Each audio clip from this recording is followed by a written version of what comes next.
اللهم صل على محمد وعلى آل محمد كما صليت على إبراهيم وعلى آل إبراهيم إنك حميد مجيد.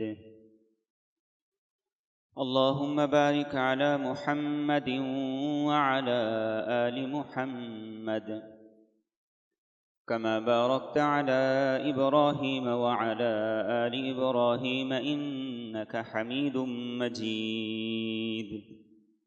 اللہ کریم نے اس نظام دنیا کو اپنی حکمت کے تقاضوں کے عین مطابق بنایا ہے.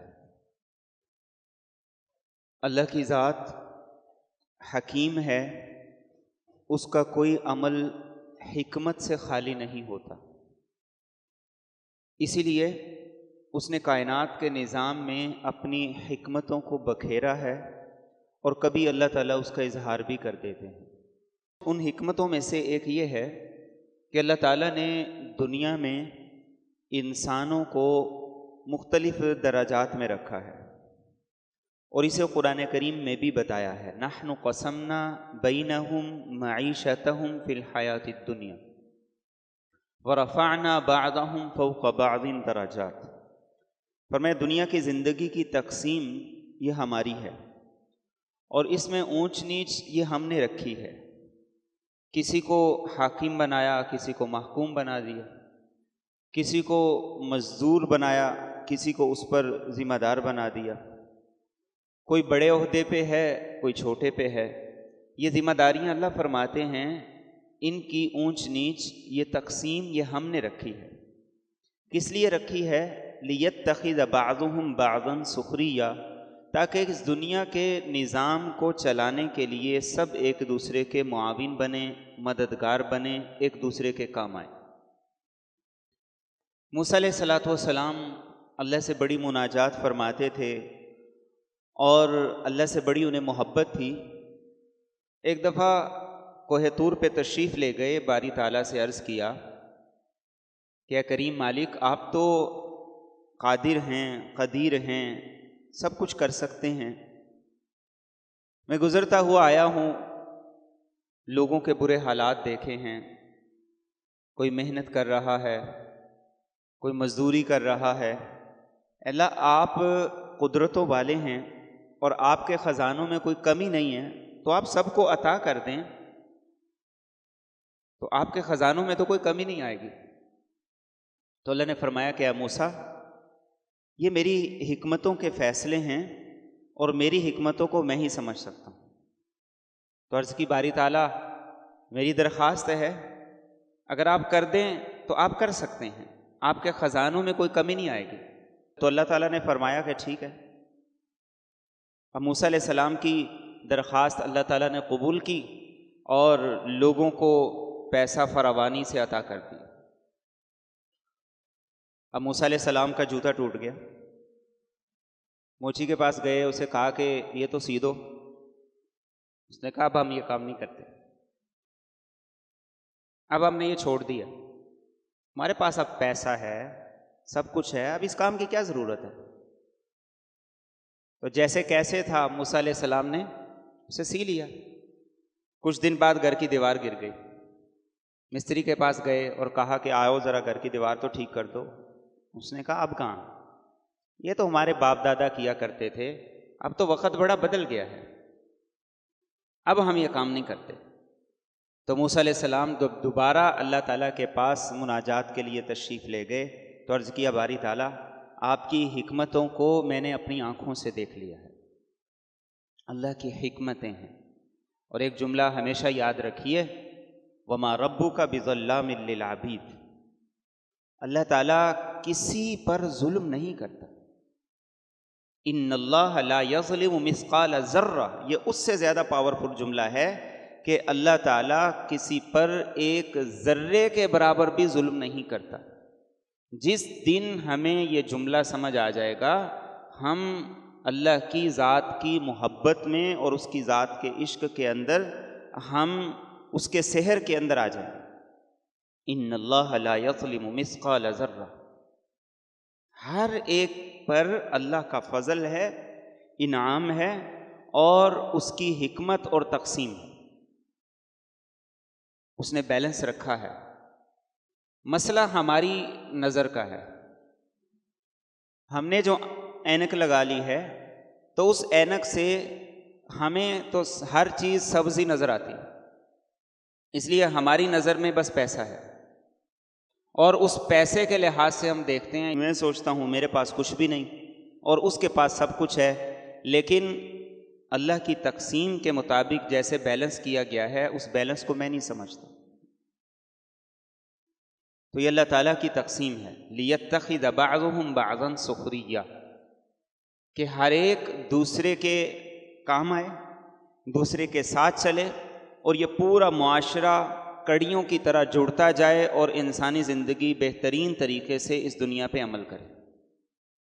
وَرَحْمَتُ رَبِّكَ خَيْرٌ مِّمَّا يَجْمَعُونَ، اگلی بات بتا دی، فرمایا کہ دنیا کے پیسے کی دوڑ کے پیچھے نہ لگے رہنا، اللہ کی رحمت قرآن کریم کل کائنات کی ہر دولت، ہر نعمت سے بڑی دولت، اس کے پیچھے لگنا، اس کو حاصل کرنا، اس کے لیے تگ و دو کرنا، یہ اللہ تعالیٰ کی تقسیم ہے، اور اس تقسیم میں اللہ تعالیٰ کی حکمتیں ہیں، اور یہ تقسیم درست تبھی رہے گی، تبھی چلے گی جب ہم اللہ تعالیٰ کی بتائی ہوئی تعلیمات کے مطابق عمل کریں۔ آج لیبر ڈے کی پورے پاکستان میں یا یوں کہہ لے پوری دنیا میں چھٹی ہے، اور یہ ایک دن تھا 86 جب مزدوروں نے ہڑتال کی تھی، اور مطالبہ صرف یہ تھا کہ ہم سے ایک شفٹ 8 گھنٹے کی ہو، اس پہ کام لیا جائے، 8 گھنٹے سے زائد شفٹ نہ ہو، یہ ان کا مطالبہ تھا۔ اور اس کے بعد آج تک یہ دن دنیا میں منایا جا رہا ہے۔ لیکن اگر ہم نبی رحمت صلی اللہ علیہ وآلہ وسلم کی تعلیمات کو دیکھیں تو ہمیں اس بات کا پتہ چلے گا کہ آپ صلی اللہ علیہ وسلم کی جو تعلیمات ہیں وہ اس حوالے سے اتنی جامع ہیں، اتنی کامل اور مکمل ہیں کہ قیامت تک کے انسانوں کی اس سے بہتر رہنمائی کوئی اور نہیں ہو سکتی، اور یہ ایک حقیقت ہے۔ کسی سے 8 گھنٹے کام لے لیں اور 8 گھنٹے کے بعد اسے مزدوری پوری نہ دیں، جتنا اس کا کام ہے اس کام کے اعتبار سے اس کو اجرت نہ ملے، تو دیکھنے میں تو انصاف ہے کہ 8 گھنٹے کام کیا ہے، اس سے زیادہ کام نہیں کیا، لیکن اس پہ جو معاوضہ دیا گیا ہے اگر وہ عدل و انصاف کے اصولوں کے مطابق نہیں ہے تو میرے اور آپ کے نبی صلی اللہ علیہ وآلہ وسلم ہمیں اس حوالے سے خبردار کرتے ہیں کہ جس کے ساتھ معاملہ ہو اس کو پوری اجرت دو، اس کو پورا معاوضہ دو۔ اور ہمارے ہاں یہ سمجھا جاتا ہے کہ لیبر کا مطلب یہ ہے جو مزدور ہے، جو بوجھ اٹھاتا ہے، جو کوئی اور اس طرح کا کام کرتا ہے، ہمارے ہاں اس کا مطلب یہی سمجھا گیا، ورنہ جو آدمی بھی اپنے کام کی اجرت لیتا ہے، جیسے وزیر اعظم ہے تنخواہ لیتا ہے، تو وزیر اعظم بھی لیبر میں ہے۔ جو آدمی اپنے کام کی اجرت لیتا ہے وہ سارے کے سارے لیبر کے اندر آتے ہیں، مزدور کے اندر آتے ہیں، عربی زبان میں اسے اجیر کہا جاتا ہے۔ تو دین اسے ایک وسیع پیرائے میں دیکھتا ہے، اور اس اعتبار سے ہمیں تعلیم بھی دیتا ہے، ہدایت بھی دیتا ہے، اور ان ہدایات میں سے جو دین نے دی ہیں سب سے اہم ہدایت اور تعلیم کیا ہے؟ وہ یہ کہ کسی بھی کام کو جو تم کر رہے ہو حقیر نہ سمجھو، گھٹیا نہ سمجھو۔ جو آدمی محنت کر رہا ہے اور محنت کر کے حلال کما رہا ہے یہ اللہ کے نزدیک قابل عزت ہے، یہ اللہ کے رسول کی نگاہ میں قابل عزت ہے، اور اس کو معاشرے میں بھی عزت ملنی چاہیے۔ یہ آج کا سب سے اہم ٹاپک ہے اس حوالے سے۔ نبی رحمت صلی اللہ علیہ وآلہ وسلم نے حدیث میں اسی کو بتاتے ہوئے یوں ارشاد فرمایا کہ اللہ کے نزدیک سب سے پاکیزہ کمائی کیا ہے؟ جو آدمی اپنے ہاتھ سے کماتا ہے۔ اور پھر اس کی مثال بتائی، اور مثال یہ بتائی کہ اللہ کے نبی داؤد علیہ السلام اپنے ہاتھ کی محنت سے کمایا کرتے تھے، زرے بنایا کرتے تھے، ان کی کڑیاں برابر کر کے جوڑا کرتے تھے اور اس سے اپنا گزر بسر کیا کرتے تھے۔ آج اگر اس حدیث مبارکہ کو سامنے رکھیں تو ایک اہم بات کی طرف رسول کریم صلی اللہ علیہ وسلم ہمیں متوجہ فرما رہے ہیں، اور وہ اہم بات یہ ہے کہ انسان کے ہاتھ میں ہنر ہونا چاہیے۔ آج جب معاشرے میں ہنرمند لوگوں کی حوصلہ افزائی نہیں ہوئی، معاشرے نے ہنرمند لوگوں کی حوصلہ افزائی نہیں کی، تو اس کا نتیجہ کیا ہوا؟ لوگوں نے اسکل سیکھنا چھوڑ دیا، ہنر سیکھنا چھوڑ دیا۔ ہر آدمی جاب کی تلاش میں ہے، لیکن اسے کیسی جاب چاہیے؟ اسے ایسی جاب چاہیے کہ جس میں کالر وائٹ رہے، اے سی لگا ہوا ہو، ٹیبل ہو، لیپ ٹاپ ہو، آفس ہو، بس ایسی جاب ہر ایک کو چاہیے۔ اور لوگوں کو اپنے کاموں کے لیے لیبر نہیں مل رہی۔ اسکل کو سیکھنے کی جو طلب تھی، جو شوق تھا، وہ ختم ہو گیا۔ میرے اور آپ کے نبی صلی اللہ علیہ وسلم ہمیں اسی بات کی طرف متوجہ کر رہے ہیں کہ تمہارے ہاتھ میں ہنر ہونا چاہیے، اس کی قدر اور قیمت ہے، اس کی ویلیو ہے۔ اور آج بدقسمتی یہ ہے کہ ہم مسلمانوں نے اسے چھوڑ دیا، نظر انداز کر دیا۔ غیر مسلم اسی ہنرمند ہاتھ سے پوری دنیا کے اندر کما بھی رہے ہیں، چھا بھی رہے ہیں اور ترقی بھی کر رہے ہیں۔ اور اسی کا نتیجہ یہ ہوا ہے کہ جب ہم نے معاشرے میں محنت کش کو عزت کی نگاہ سے نہیں دیکھا، تو پھر معاشرے میں نوجوانوں کے اندر یہ بات پیدا ہوئی کہ کاروبار کے لیے، پیسے کے لیے کوئی شارٹ کٹ ہونا چاہیے۔ اب وہ چھوٹی چھوٹی ایپس ہیں، ان پہ نوجوان جوا لگا رہے ہیں، فراڈ کرنے والے وہ نوجوانوں کو مختلف طریقوں سے لوٹ رہے ہیں، اور ہر ایک کی کوشش کیا ہے؟ بس راتوں رات پیسہ آ جائے۔ میرے اور آپ کے نبی صلی اللہ علیہ وسلم سب سے پہلی بات یہ ارشاد فرما کے گئے ہیں، اور عملی طور پر اس کا ثبوت دیا۔ آپ صلی اللہ علیہ وآلہ وسلم نے ایک صحابی سے سلام لیا جن کا نام تھا سعد۔ ان کے ہاتھ پھٹے ہوئے تھے، تو آپ نے پوچھا کیا ہوا، ہاتھ کیوں پھٹے ہوئے ہیں؟ انہوں نے کہا یا رسول اللہ صلی اللہ علیہ وسلم، سارا دن میں کدال چلاتا ہوں، پھاوڑا چلاتا ہوں، کھیتی باڑی کرتا ہوں، تو محنت کر کے ہاتھ پھٹ گئے ہیں۔ میرے اور آپ کے نبی صلی اللہ علیہ وسلم جن کے صحابہ محبت سے ہاتھ چومتے تھے، آپ نے اس صحابی کا ہاتھ چوما، اور آپ نے چوم کر یہ ارشاد فرمایا کہ اللہ تعالیٰ محنت کرنے والے آدمی سے محبت فرماتے ہیں۔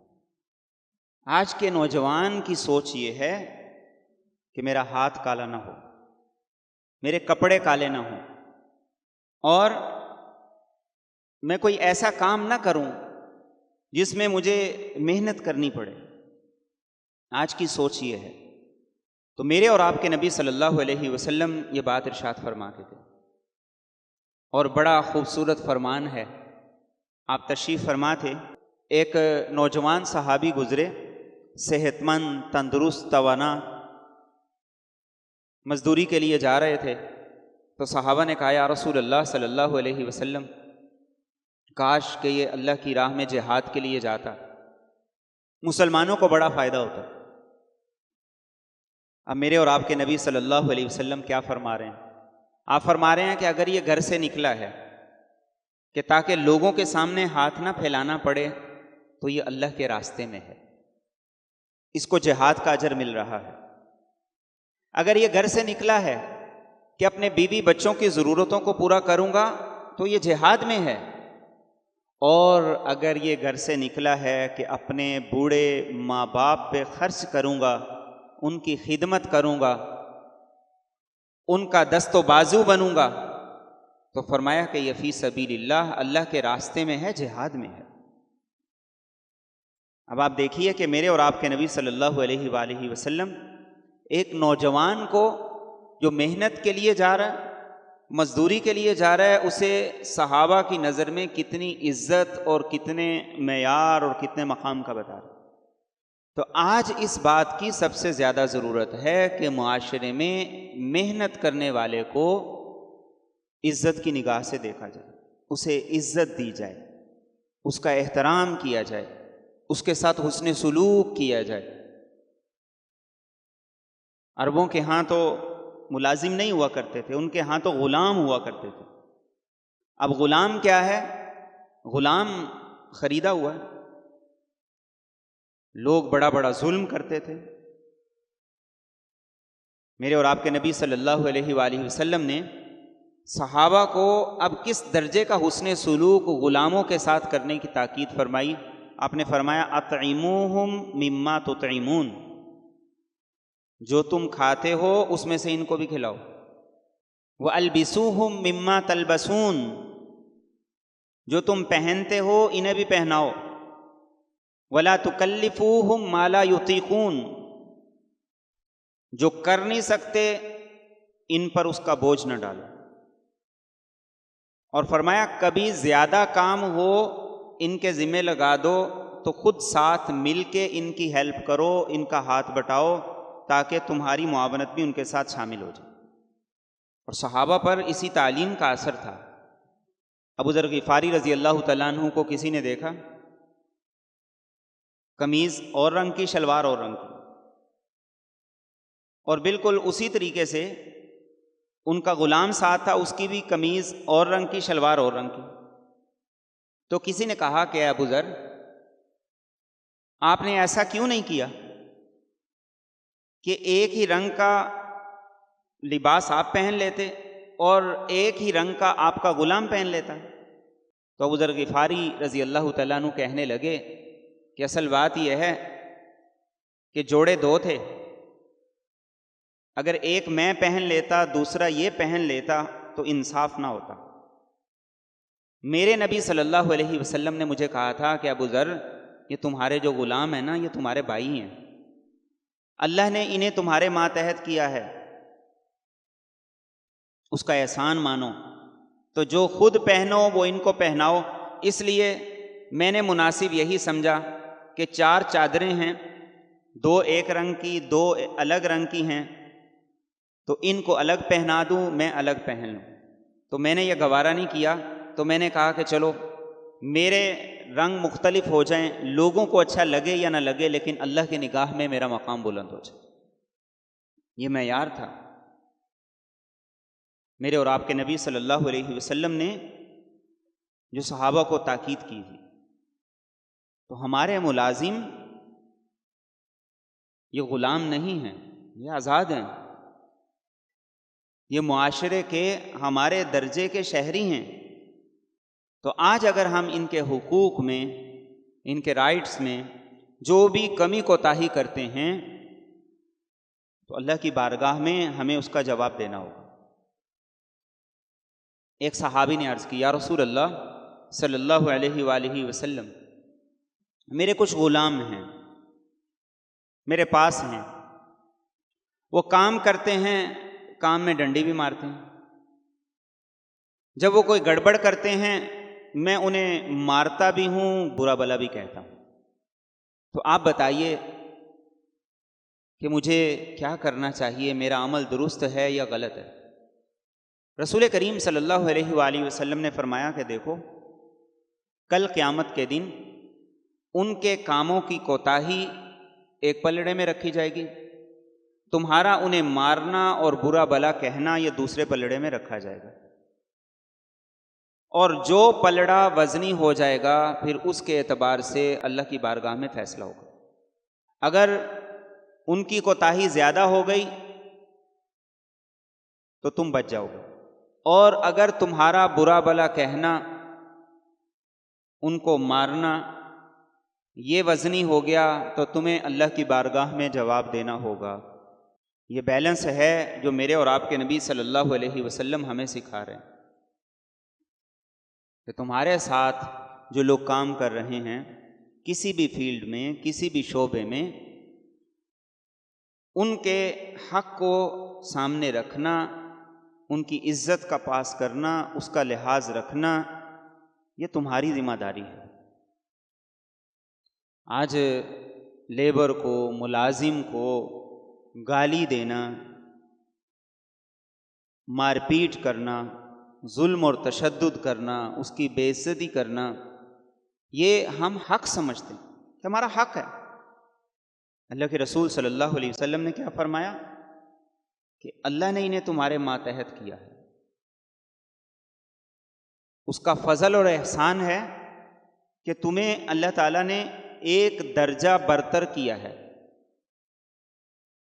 اور یہ برتری ہی امتحان ہے کہ تمہارا سلوک کیسا ہوتا ہے، تمہارا رویہ کیسا ہوتا ہے، تم کس انداز سے ان کے ساتھ پیش آتے ہو۔ یہ بات ہے جو میرے اور آپ کے نبی صلی اللہ علیہ وسلم ہمیں بتا رہے ہیں۔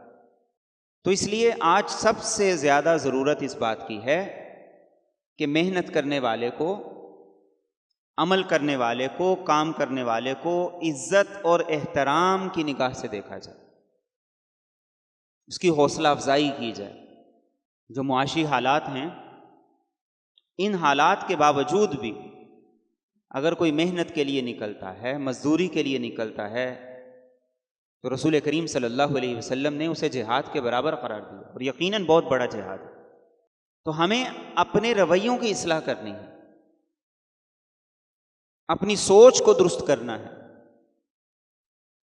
تو جب ہم ان رویوں کی اصلاح کریں گے تو معاشرے میں کام کرنے والے، محنت کرنے والے، یہ خود بخود بڑھتے چلے جائیں گے۔ اور آج ہمارا معاملہ اللہ معاف فرمائے کیا ہے؟ محنت کش، مزدوری کرنے والے، یہ ہماری گالیوں کے حقدار ٹھہرے، اور وہ لوگ جو معاشرے میں 2 نمبر طریقے سے پیسہ بنا رہے ہیں، چوری سے، ڈکیتی سے، راہزنی سے، کرپشن سے، آج ہم ان کے لیے گلدستے لے کے کھڑے ہوتے ہیں۔ کیا یہ رویے معاشرے کے اندر محنت کو فروغ دیں گے؟ ہرگز فروغ نہیں دیں گے۔ ہمارے گھروں میں کام کرنے کے لیے جو خواتین آتی ہیں، انتہائی عزت کی مستحق ہیں، انتہائی قدر کی نگاہ سے دیکھی جانے کی مستحق ہیں، کہ جو بیچاری 3 گھروں کے اندر جا کے کام کر رہی ہیں۔ کس لیے؟ اپنے بچوں کا پیٹ پالنے کے لیے۔ کسی کا خامند نشہ کرتا ہے، کسی کا خامند کچھ کرتا ہی نہیں، پھر الٹا تشدد بھی کرتا ہے، مارتا پیٹتا بھی ہے۔ اس کے باوجود وہ اپنے بچوں کے لیے نکلتی ہے، دن بھر محنت کرتی ہے، تو وہ عزت کی نگاہ سے دیکھے جانے کی حقدار ہے۔ حوصلہ افزائی کرنے کی ضرورت ہے۔ لیکن ہمارا عمل کیا ہے؟ ہمارا عمل یہ ہے کہ ہمارے نزدیک ایسی خاتون کی کوئی عزت نہیں، اور عزت ان ٹک ٹاکروں کی ہے جنہوں نے بے حیائی کو فروغ دے کے، کنجر خانوں کو فروغ دے کے، معاشرے کے اندر بے حیائی کے فروغ میں اپنا پورا کردار ادا کر کے گاڑی لے لی، ایک نام نہاد قسم کا سٹیٹس بنا لیا۔ ہماری خواتین ان سے ملنے کے لیے اور ان کی ایک جھلک دیکھنے کے لیے کوئی کسی مال کے اندر جا رہی ہے، کوئی کسی مال کے اندر جا رہی ہے۔ جب معاشرے کے اندر یہ رویے ہوں گے، جب ہمارے رویے ایسے ہوں گے، تو ان رویوں سے معاشرے میں خیر نہیں نکلے گی۔ پھر ہر کوئی یہی کوشش کرے گا کہ زیادہ سے زیادہ پیسہ کمانے کے لیے میں اسی راستے پہ چلوں، میرے لیے بھی یہی راستہ ہے اگر مجھے پیسہ چاہیے۔ تو آج ہمیں ان رویوں کی اصلاح کی ضرورت ہے، اور یقیناً فوری اصلاح کی ضرورت ہے۔ میرے اور آپ کے نبی صلی اللہ علیہ وآلہ وسلم نے ارشاد فرمایا کہ جو آدمی محنت کر کے تھکا ہارا شام کو گھر آتا ہے، اللہ تعالیٰ اس محنت کی وجہ سے، اس کے جسم کی تھکاوٹ کی وجہ سے اس کے سارے گناہوں کو معاف کر دیتے۔ اللہ کی نظر رحمت تو اس انداز سے دیکھ رہی ہے، اور ہمارے رویے کیا ہیں، ہماری سوچ فکر کیا ہے؟ اور یہی وجہ ہے کہ معاشرے میں جب ایک محنت کرنے والے کو عزت نہیں ملتی تو ہمارا نوجوان بھی پھر محنت کے لیے تیار نہیں۔ اسی لیے ہماری جو نئی جنریشن ہے ان میں بے روزگاری بہت زیادہ ہے، اس لیے کہ وہ کسی بھی ایسے کام کو جس میں محنت ہو، ہاتھ کالے ہو جائیں، کپڑوں پہ داغ دبے لگ جائیں، اسے وہ اپنے لیے عار کا ذریعہ سمجھتے ہیں۔ لیکن یہ بھی اپنے ملک کی حدود کے اندر ملک سے باہر چلے جائیں تو وہاں جا کے جو بھی کام کریں تو وہ ان کو قبول ہے، وہاں کوئی عار نہیں، وہاں کوئی شرم نہیں۔ تو یہ ہماری ذمہ داری ہے کہ سب سے پہلے ہم اپنے ماتحتوں کے ساتھ حسن سلوک کا مظاہرہ کریں، ان کو عزت دیں، معاشرے میں محنت کرنے والے کو قدر کی نگاہ سے دیکھیں، اپنی زبان کو شائستہ بنائیں، تو پھر اس کے معاشرے پر ہمیں اثرات بھی نظر آئیں گے۔ اور ہم معاشرے کو نہیں بدل سکتے لیکن اپنی ذات کو ہم بدل سکتے ہیں۔ میں اگر اپنے رویے کی اصلاح کر لیتا ہوں تو ایک فرد کی اصلاح بھی اللہ کی نگاہ میں بہت بڑی چیز ہے۔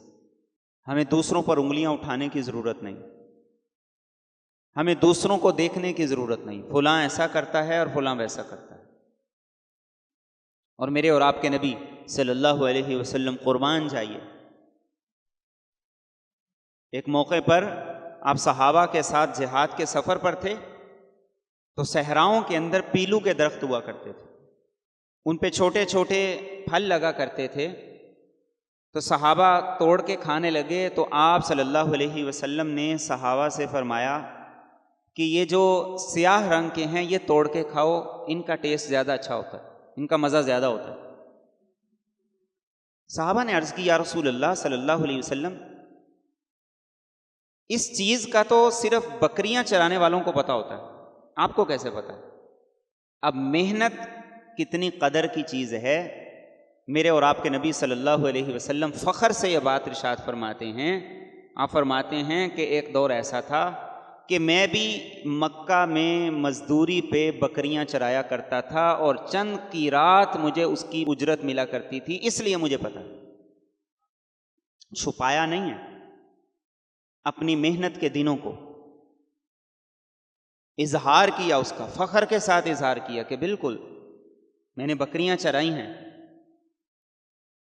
اور ہر نبی نے بکریاں چرائی ہیں۔ قرآن کریم ہمیں موسیٰ علیہ السلام کی مثال دیتا ہے، مدین تشریف لے گئے، ایک لمبا واقعہ ہے، تو شعیب علیہ السلام کے ساتھ کیا معاہدہ ہوتا ہے کہ ایک بیٹی کا نکاح ہوگا اور تم نے 8 سال یا 10 سال بکریاں چرانی ہیں۔ موسیٰ علیہ السلام کہتے ہیں ٹھیک ہے، 8 سال یا 10 سال بکریاں چلاؤں گا۔ عفت اور پاک دامنی کی یہ قدر و قیمت ہے، محنت کی معاشرے میں یہ قدر و قیمت ہے۔ آج کے نوجوان کی یہ سوچ ہو گئی ہے، ماں باپ کی بڑوں کی بھی یہ ہو گئی ہے کہ بچہ پہلے اپنے پاؤں پہ کھڑا ہو جائے تو پھر ہم اس کا کچھ کریں گے۔ بچہ ماسٹر کر گیا لیکن وہ پاؤں پہ کھڑا نہیں ہو رہا، فارمی مرغی پاؤں پہ بھلا کیسے کھڑی ہوگی؟ ہاتھ پاؤں چلانے نہیں، محنت کا شروع سے شوق نہیں ہے، تو بچہ کیسے کرے گا؟ مجھے اور آپ کو اللہ کریم قرآن کریم سے موسیٰ علیہ السلام کی مثال دیتا ہے کہ نوجوانوں دیکھو، 8 سال 10 سال بکریاں چرانا جو کاموں میں سب سے مشکل کام ہے، موسیٰ علیہ السلام وہ چرانے کے لیے تیار ہو گئے ہیں کہ میرا نکاح ہو گیا ہے، میری شادی ہو گئی ہے، اب یہ میری ذمہ داری ہے۔ تو ہماری ذمہ داری بھی یہ ہے کہ معاشرے میں جو محنت کرنے والے مرد ہیں یا عورتیں ہیں ان کو پوری عزت دیں، احترام کریں، حسن سلوک اور بہتر طریقے سے ان کے ساتھ پیش آئیں۔ اللہ مجھے اور آپ کو صحیح فہم اور عمل کی توفیق عطا فرمائے۔